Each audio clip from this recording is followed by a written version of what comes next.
Giving you an update now on the war in Ukraine. Kyiv is now gearing up for a counteroffensive against Russia. As a hail of airstrikes continues, a top Ukrainian air commander tells Reuters Ukraine is in dire need of F16 fighter jets to defend itself against this bombardment. Congressman McCormick, a Republican from Georgia, just visiting with other lawmakers. I would love to say good morning to you. First, you had an exciting trip. You met with President Zelensky. Was there anything that you learned from him directly that you could share with us, something that we haven't heard before? Well, I'll tell you right now, my impression of him as just an individual is that he's very sincere. He's very transparent, very willing to make sure that every dime that we give them, both in military aid as well as just for their country and their national buoyancy, is used in the right way. They're absolutely dedicated to meeting with us in any way possible. We had 4 congressmen go over there. I met with their Minister of Defense. I met with their logistician and made sure that they had a really good system of accountability from the United States all the way to Poland, all the way to Ukraine. I will say that he's probably one of the most genuine people I've met as a leader, and I've met a lot of leaders in the last few months. He just seems very determined, very positive, and wants to do the right thing.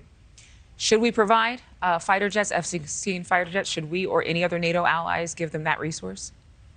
I don't think it's good return on investment right now. We had that discussion as a military pilot myself, as somebody who spent 16 years in the Marine Corps as a pilot, 4 years as a Navy ER doc, multiple deployments overseas. I think I have some legitimate understanding of air power and combined air and ground forces.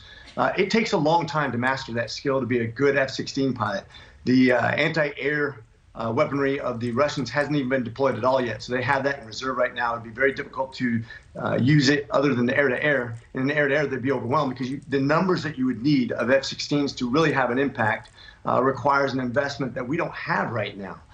So I think it's much better to reinforce them with armor, with anti-armor, with the ability to take out their air with anti-air. And I think that's a much better return on investment. There are a lot of lawmakers in your own party who are concerned about how much money we've spent. We've said that time and time again. We've already given them over $100 billion. And fairly early on, there was something, floating around quite mainstream that Ukraine's government is just as corrupt as Russia. So what do you say to critics who have those concerns? Well, once again, I've been very satisfied with the answers I've had. I've actually looked at how they account for their logisticians, how they actually track it with the tracking device, the way that they give us feedback on all of the investments we're doing. They're not interested in hiding stuff. You can see the real world application on how it's affecting the Russian army in a great way. I mean, you're not just seeing weaponry disappear, you're watching it being used against the Russian army, which is one of the most powerful armies in the world. And it's being disrupted in great ways. The Ukrainians have been very effective in the deployment of these weapon systems.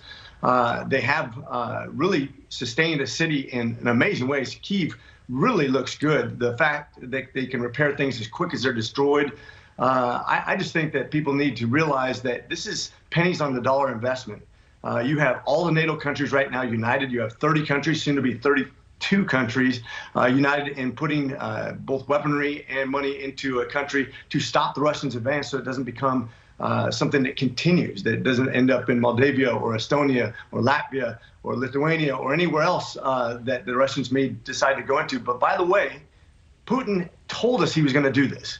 Putin told us he was going to continue after this. This is nothing that we should think, oh, sure, he's not going to do that. This is an investment to keep it from spreading and being more expensive in the long run. But I have to wrap this up in a bow here. But Carlos Del Toro, a Navy secretary, warning that we as a country are running out of our own weapons to defend ourselves because of all the resources going to Ukraine. What do you say to that? Well, a third of our weaponry, a third of the money that we're spending on Ukraine is money that's spent in actually deploying weapon systems. A lot of that would go expire in the next few years anyways. So that's going to have to be replaced. A third of the money goes towards replacing that, and a third of the money goes towards actually economic support.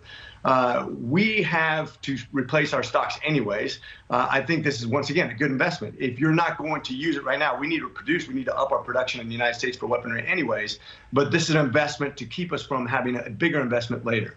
All right, Congressman McCormick, thank you for being with us this morning. Thank you for watching. Go to newsnationnow.com to find NewsNation on your television provider. And don't forget to click the red subscribe button below to get more of NewsNation's fact-driven, unbiased coverage.